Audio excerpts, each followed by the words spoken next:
بسم اللہ الرحمن الرحیم۔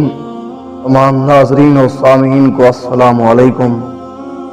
کائنات کے مقدس ترین رشتوں میں ایک رشتہ حضرت فاطمہ رضی اللہ تعالی عنہ اور حضرت علی کرم اللہ وجہ الکریم کا ہے۔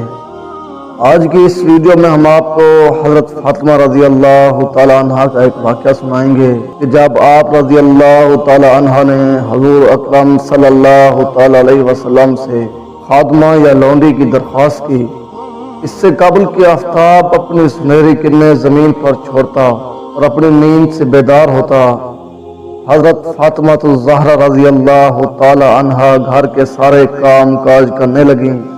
حضرت فاطمہ رضی اللہ تعالی عنہ رسول اللہ صلی اللہ تعالی علیہ وسلم کو بڑی پیاری تھیں۔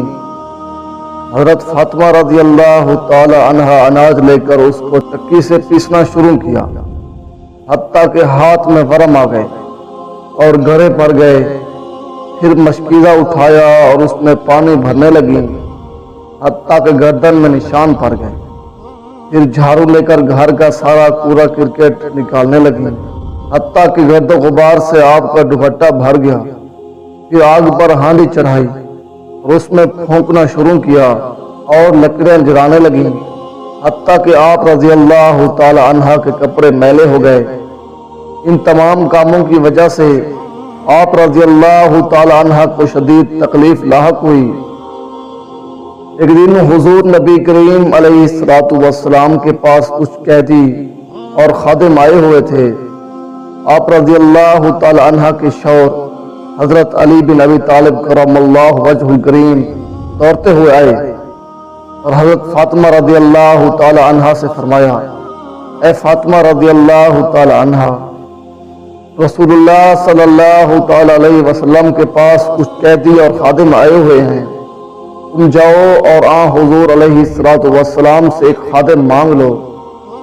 چنانچہ حضرت فاطمہ رضی اللہ تعالی عنہ گئیں اور نبی کریم علیہ الصلوۃ والسلام سے خادم کی درخواست کی، تو حضور علیہ الصلوۃ والسلام نے منع کر دیا اور فرمایا، کیا میں تمہیں خادم سے بہتر چیز نہ بتا دوں؟ وہ یہ ہے کہ تم اپنے بستر پر لیٹنے کے لیے آؤ تو 33 مرتبہ سبحان اللہ، 33 مرتبہ الحمدللہ اور 34 مرتبہ اللہ اکبر کی تسبیح پڑھ لیا کرو۔ حضرت فاطمہ رضی اللہ تعالی عنہ نے حیا و شرم سے اپنا سر اٹھایا اور کہا، میں اللہ اور اس کے رسول سے راضی ہوں، میں اللہ اور اس کے رسول سے راضی ہوں۔ پھر واپس آ گئیں۔ یہ تھیں کائنات کی معزز ترین عورتیں، جو کہ آج کی آنے والی مسلمان عورتوں کے لیے ایک مثال اور نظیر ہیں۔ اللہ تعالیٰ تمام مومن عورتوں کو ان کے نقش قدم پر چلنے کی توفیق عطا فرمائے۔